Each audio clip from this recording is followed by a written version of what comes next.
Good afternoon, everyone. This is Laura Jacob. I'm the superintendent at California Area School District, and we have this Friday is our February Parent University session.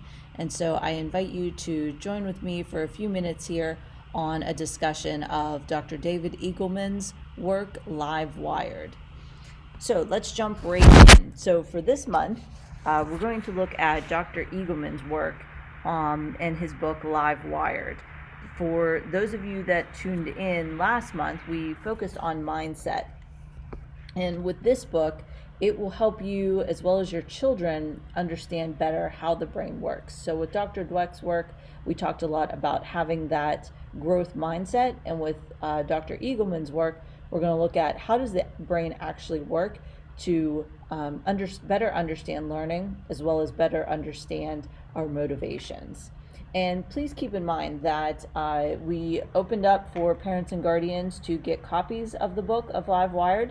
And if you still would like a copy, it is available to you. Please just send me an email and I'll be happy to get a copy out to you. This is all Title I funded, so this is through our Title I program for Parent University. So let's jump right into Livewired because it is a great read and a lot of fun. So Livewired focuses on 7 principles, and those 7 principles are listed below. And when I look at my presentation, I'm going to focus today on the ones that are highlighted in green for you because they directly correlate with teaching and learning. And when we talk about Dr. Eagleman, his work is as a neuroscientist, and he also teaches at Stanford University, so he does have credibility when we look at his work. And the book Livewired was published just last year in 2020.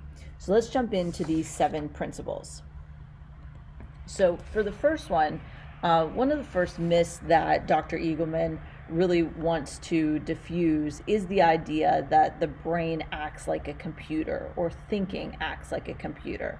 He repeats over and over as you jump into the book that the brain is not pre-programmed and that we shape our brain as we interact more and more with the world. And so he highlights quite often, do not think of the brain as a computer. We have a tendency to go down that path when we try to have differences and try and talk about how thinking and how learning happens. But he highlights over and over throughout the book that if you destroyed half of a computer, the computer would not function. Yet if you took half of the brain out, the human would still function and adapt. And so he highlights over and over again, please do not compare learning and the brain to a computer. He really highlights as you go through the book in Livewired that as you learn something, your brain does physically change. And so that's important to share with children so that they understand that there is no fixed amount of knowledge, that we're actually physically and changing our brain. And the more we experience, the more our brain is going to change and the more we're going to learn. So that's one thing that we really want to highlight with children to really capitalize on experiences. And so he goes into a metaphor of comparing the brain and experiences and thinking to thinking of it as a city, and he uses the city as the metaphor. One metaphor that I like to use is thinking of thinking and learning as sled riding. And so let me give you an example of why I use that as a metaphor. So when you first learn something new, you move very slowly through the process. So say you're learning a new mathematics problem or a new mathematics equation and how to solve it. You're going to go very slowly through the process. But as you get faster and as you continue to work on that problem, you do get faster and faster because you have that understanding and you're practicing it. It's very similar to sled riding. So I think about going on a hill where there's freshly fallen snow. It's going to be a great hill to go down on the sled ride. And as a kid, I was always so excited to go down that hill for sled riding. But yet the first time I go down a freshly fallen set of snow hill on my sled, it's going to be slow. But then the more I go down that hill, the faster and faster I get. The same thing happens with thinking and learning. So when we first experience something, we're going to be a little bit slow and we're going to need to have some practice. But the more we practice and the more we continue to work on that fact or work on that skill, if it's playing an instrument, if it's out with sports and learning how to properly dribble a ball, we're going to get faster and faster in our brain because we're constantly practicing sending those neurons back and forth. And so you could think of it, he likes to think of it as a city. As you go through the book, he'll talk about that metaphor. I like to think of it as going down a sled riding hill. And so that ties us into what we call as the 10,000 hour rule. And what that means is that it takes approximately 10,000 hours of deliberate practice in order to master a skill. And he highlights in his book that geniuses are made. They're not born. Children are not born geniuses. They have to have experiences and life experiences in order to get to that genius point. And Dr. Dweck really highlights that in her book with Mindset. And so he really focuses on the idea of brain circuitry. It comes to reflect what you do over and over again. And the great story that he talks about is with Itzhak Perlman, and he is a very famous violinist. And the story goes that a fan came up to Mr. Perlman and said, Mr. Perlman, I would give my life to be able to play the way that you do. And quite simply, Mr. Perlman responded back and he said, well, I did. End of story. And what Mr. Perlman was trying to say is that he practiced his entire life to get to the point of where he was as a violinist. He practiced that way from childhood all the way up through adulthood. And so that ties into that 10,000 hour rule where we look at it takes a significant amount of time to truly master a skill, be it athletics, be it academics, musicianship, all of those pieces. It takes time to develop those skills. It doesn't just happen overnight. And so with it, in Livewired, Dr.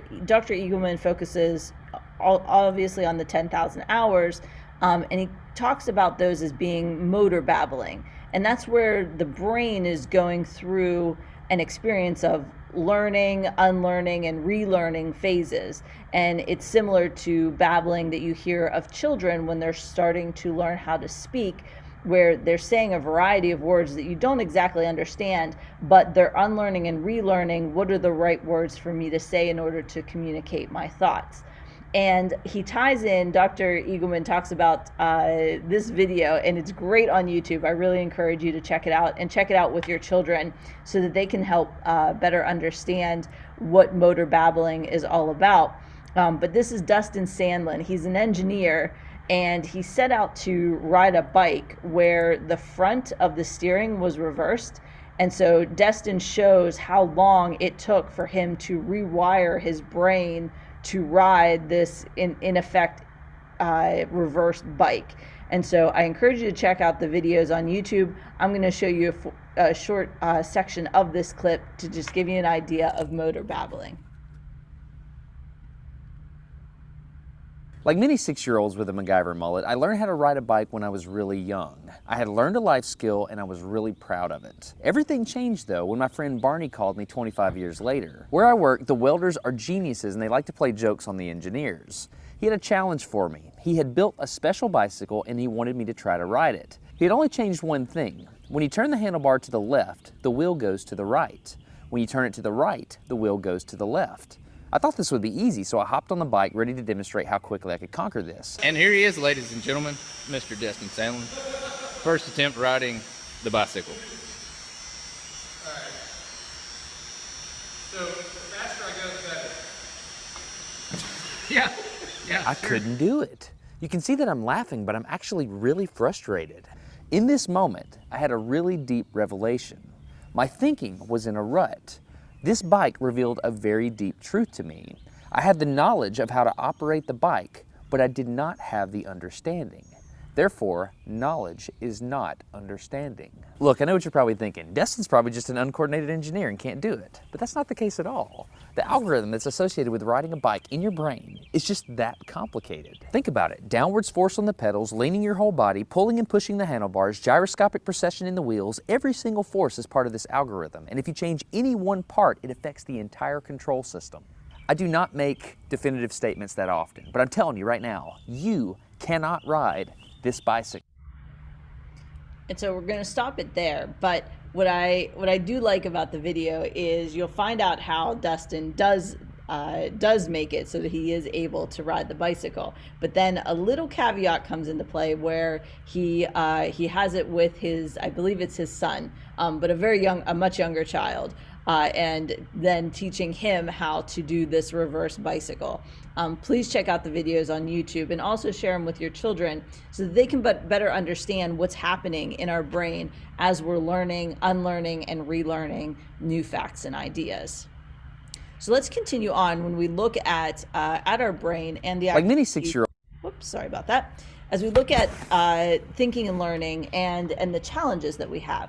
As adults, what we have to do is be very cognizant of the energy that it takes and requires us and requires of our children when it comes to learning.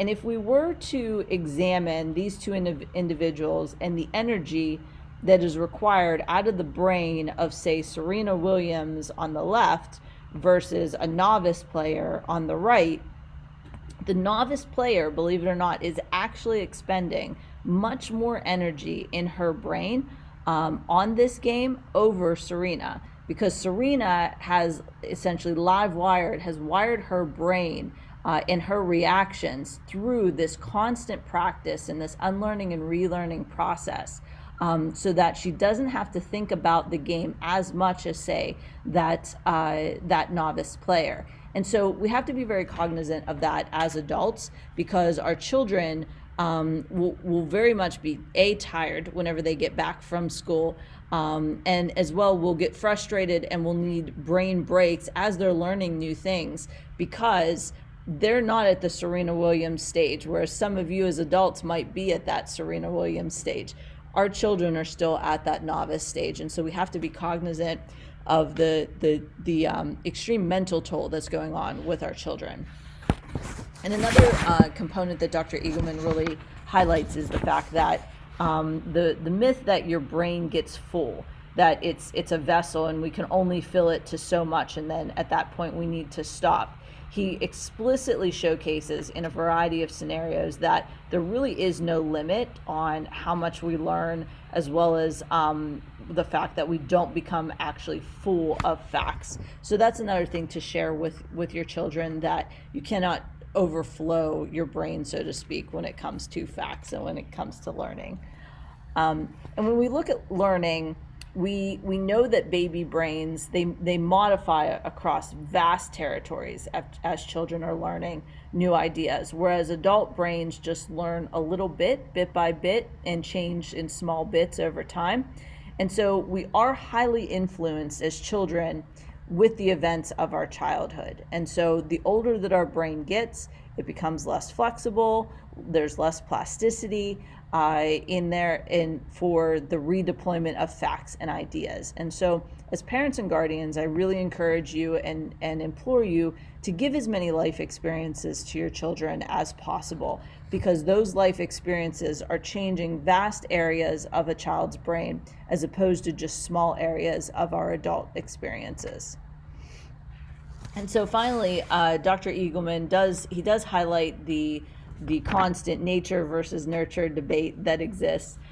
He shows that when we look at the human genome from the Human Genome Project, we found that the human genome really only consists of about 20,000 genes. And yet when you look at our brains, we have approximately 100 billion neurons in our brains. And so if there is a reason to have a growth mindset, it's looking at that number, that 100 billion neurons number, and identifying that we can constantly change our brains, change our thinking, and constantly rewire and live wire our learning through our life experiences. And so I hope that you found this brief overview to be of value on Livewired as well as on Thinking and Learning. I do encourage you, if you're a parent or guardian in California Area School District, please feel free to send me an email if you would like a copy of the book. We do utilize our Title I funding towards those parent and family engagement opportunities, and so we'd love to help you out. And I think that you'll find this is just a brief overview of the entire book, but it is a great read. It's a very accessible read, and I think that you'll find it really beneficial, as well as applicable to the constant work that you do with your children. So with that, I leave you, and I hope all of you have a great weekend. Thanks so much for joining me.